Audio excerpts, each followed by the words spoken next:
కానీ కర్నూలులో ఉండే వాళ్ళకి చదువుకునే వాళ్ళకి అవకాశం వస్తుంది, ఎక్కడో పోయి జాబ్ చేసే పనులే ఇక్కడే వస్తుందని చెప్పి ఉద్దేశంతో ఓరకల్ ఇండస్ట్రియల్ పార్క్ 2014 నుంచి 19 లో చంద్రబాబు గారు ఫౌండేషన్ వేసి అక్కడ ఎయిర్పోర్ట్ తెచ్చారు, ఒక ఇండస్ట్రీ తెచ్చారు.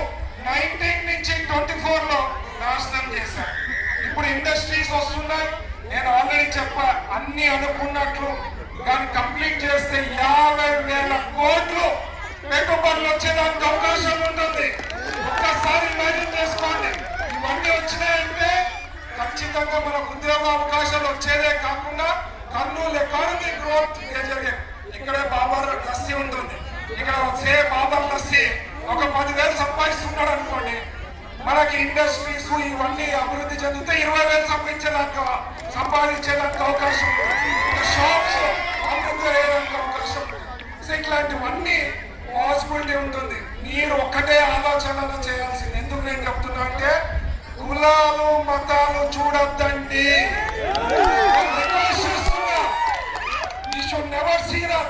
నా పర్సనల్, నేను టెంపుల్ పోయేది నా పర్సనల్, మీరు మసీద్ పోయేది మీ పర్సనల్, వాళ్ళు చర్చ పడుతున్నది వాళ్ళ పర్సనల్.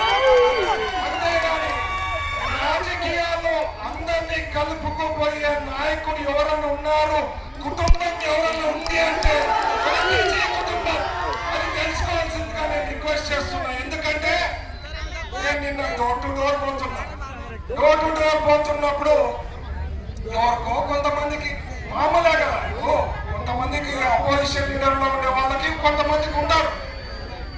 నీకు ఇష్టం లేకపోతే నువ్వు లోపల పోవాలా, అవునా కదా? అంతేగాని బూతులు తిట్టి మాట్లాడి ఇష్టం వచ్చినట్లు చేస్తే ఇంకా ఎవరు గాజులు వేసుకొని కూర్చోవాలి. అది తెలుసుకోవాల్సిందిగా నేను రిక్వెస్ట్ చేస్తున్నా. మీ పని మీరు చేసుకొని పోండి, నా పని నేను చేస్తా. నా పని ఏమంటే అభివృద్ధి పని. కర్నూలుని అభివృద్ధి చేయాలనే ఉద్దేశంతో నేను పోతున్నా. నా జోలికి రావద్దండి. మీకు కావాల్సింది రాజకీయం ఓన్లీ 29 ఎలక్షన్ల ముందు 3 నెలల ముందు మాట్లాడండి, చెయ్యండి. అంతేగాని తిక్క చేష్టలు చేసినా ఇక్కడ ఎవరు గాజులు వేసుకొని కూర్చోలేదు. అంతు పెట్టుకోవాల్సిందే రిక్వెస్ట్ చేస్తున్నా. అలాగే మా ఫాదర్ ఈ మధ్య కూడా పిచ్చిగా మాట్లాడితే మా ఫాదర్ చెప్పారు, మా కాడ ఉండే డాక్టర్ పిచ్చిగా మాట్లాడితే నాని కట్ చేస్తారు. అది మా నాన్న దగ్గర ఉండేవాళ్ళు. నా దగ్గర ఉండేవాళ్ళు దానికన్నా చాలా ఎక్స్ట్రీమ్. ఎందుకంటే నేను కష్టపడుతున్నా, ప్రజలు నాకు అవకాశం ఇచ్చారు. దేవుని వల్ల ఎమ్మెల్యే అయినా, చంద్రబాబు గారి ఆశీర్వాదంతో మినిస్టర్ అయిన తర్వాత ఎన్నో పనులు చేసేదానికి అవకాశం ఉంటుంది. సో అభివృద్ధి చేసేదాంట్లో మేము ఉంటాం. కర్నూలుని స్మార్ట్ సిటీ చేస్తాం, డెవలప్ చేస్తాం. మీ ఆశీర్వాదం ఉండాల్సిందిగా రిక్వెస్ట్ చేస్తున్నా. ఎందుకంటే నువ్వు ఉండాలా, ఆ పైన నువ్వు ఉండాలా, మా ఫ్యామిలీ పైన నువ్వు ఉండాలా, అది మీరు గుర్తుపెట్టుకోవాల్సిందిగా నేను రిక్వెస్ట్ చేస్తున్నా. అంతేగాని తిక్క చేస్తాను, తిక్క పనులు చేయాలని నేను మీ అందరికీ నా అపోజిషన్ వాళ్ళకి హెచ్చరిస్తున్నా. మీ పని మీరు చూసుకోండి, మీకేమన్నా ఉంటే మాట్లాడండి.